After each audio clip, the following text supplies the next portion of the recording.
អ្នកគ្នាថ្ងៃនេះខ្ញុំមកចែកម្លែកអ្នកគ្នាអំពីវិធីសាស្ត្រ5យ៉ាងដើម្បីខ្លីខ្លួនទៅជាសិស្សបកែនិងសិស្សជាប់លេខ1លេខ2មកឯងចឹងទៅហ្នឹងហើយនេះគឺជាបានសរសើរថ្នាក់ទី11ខ្ញុំអស់ថ្នាក់ទី10អ្នកគ្នាជាប់លេខ1ហើយនេះគឺបានសរសើរសិស្សបកែរបស់ខ្ញុំហើយអានោះបានសរសើរថ្នាក់ទី9ទី8ទី7អីហ្នឹងអ្នកគ្នាជាប់លេខ1លេខ2ហ្នឹងយ៉ា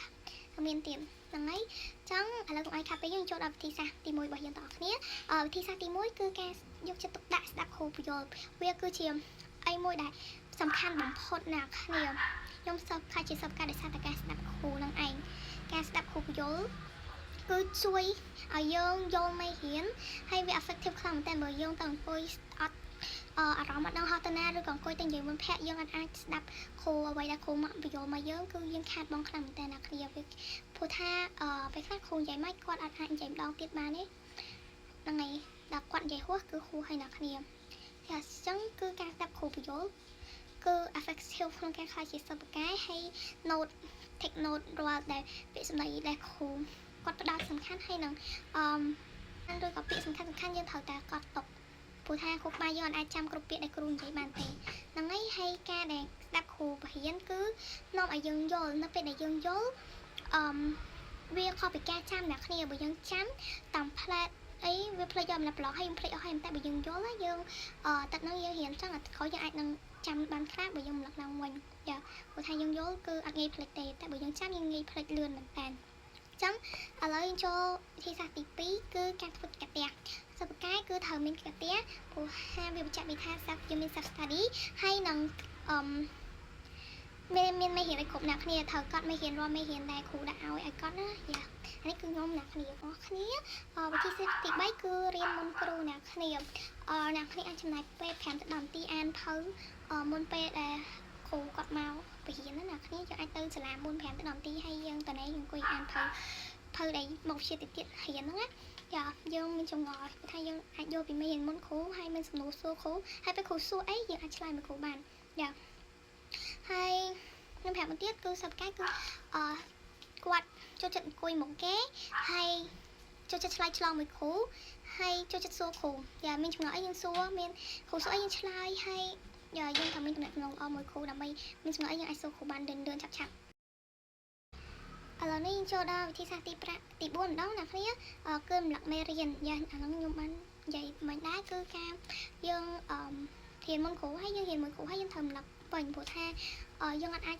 ចាំយល់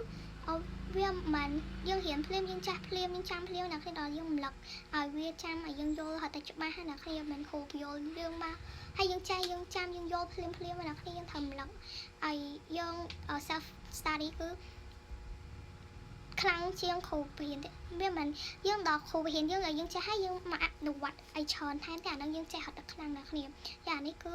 good and everything យ៉ាហើយ self study នេះយើងត្រូវមានការវិភាគរៀននៅផ្ទះរបស់យើងដែរអ្នកគ្នាយើងត្រូវប្រកាសថាម៉ោងនេះយើងត្រូវរៀនអីម៉ោងនេះយើងត្រូវរៀនអីមួយថ្ងៃចឹងយើងត្រូវ self study ឲ្យបាន1ម៉ោងឬក៏2ម៉ោងអីចឹងមានពេលផឹកឬក៏ពេលយប់អីចឹងអ្នកគ្នាហ្នឹងហើយខ្ញុំប្រាប់វិធីសាស្ត្រមួយទៀតគឺ25នាទីរៀន5នាទី break អានេះគឺវិធីសាស្ត្រដែលពិភពលោកគេធ្វើទាំងអស់គ្នាវា effective តែបើអ្នកគ្នាចង់ធ្វើចឹងអ្នកគ្នាអាចរៀនតើអ្នកគ្នា lost focus lost ការផ្ដោតអារម្មណ៍ទៅលើការរៀនហ្នឹងអ្នកគ្នាអាចសម្រាប់5ទៅ10នាទីបើអ្នកគ្នារៀនយូរហ្នឹងហើយបើ25នាទីអ្នកគ្នាសម្រាប់5នាទីបើអ្នកគ្នារៀន1ម៉ោងអ្នកគ្នាសម្រាប់10នាទីអីចឹងទៅហ្នឹងហើយទឹកតាមហ្នឹងអ្នកគ្នាឥឡូវយើងចូលដល់វិធីសាស្ត្រទី5គឺការគេងឲ្យបានគ្រប់គ្រាន់និងចូលគេងឲ្យលឿនវិធីសាស្ត្រហ្នឹងខ្ញុំតំដឹងអ្នកគ្នាព្រោះថាវាកើតឡើងដល់ខ្ញុំព្រោះថានៅពេលដែលខ្ញុំចូលគេងយប់ហើយនឹងគេងបានតិចមកគឺការចងចាំរបស់ខ្ញុំគឺចោះខ្សោយខ្លាំងមែនតើគេតែងតាមផ្លែតចាំតែខ្ញុំចំណាយពេលតែងយូរខ្លាំងមែនតើហើយខ្ញុំឆ្ងល់កន្លែងខ្លាំងអញ្ចឹងខ្ញុំតំខំឃើញថាដោយសារតែខ្ញុំខំហ៊ានដល់យប់ពេកម៉ោង12ម៉ោង12:1អីហ្នឹងអត់ចូលគេណាស់នៅហ៊ានអញ្ចឹងវាត្រូវខូចខួរក្បាលហើយពិបាកក្នុងការចងចាំហើយផ្នែកខ្មៅអីខ្មៅទៀតអញ្ចឹងអ្នកគ្នា so don't do that អូខេចូលគេងឲ្យលឿនហើយចាំយើងភ្ញាក់ផឹកមករៀនវិញហ្នឹងហើយវីដេអូនេះគឺមានតែប៉ុណ្្នឹងទេសង្ឃឹមថាអ្វីដែលខ្ញុំចែកម្លែកអាចជួយដល់អ្នកគ្នាបានហើយអ្នកគ្នាកុំភ្លេចជួយចុច like និងជួយចុច share ដល់អ្នកដែលគាត់ចង់ឲ្យជាសិស្សបកែដូចគ្នាហ្នឹងហើយបើអ្នកគ្នាអនុវត្តអីដែលខ្ញុំនិយាយហ្នឹងមានប្រសិទ្ធភាពអ្នកគ្នាកុំភ្លេច comment នៅខាងក្រោមអ្នកមួយហងបាយ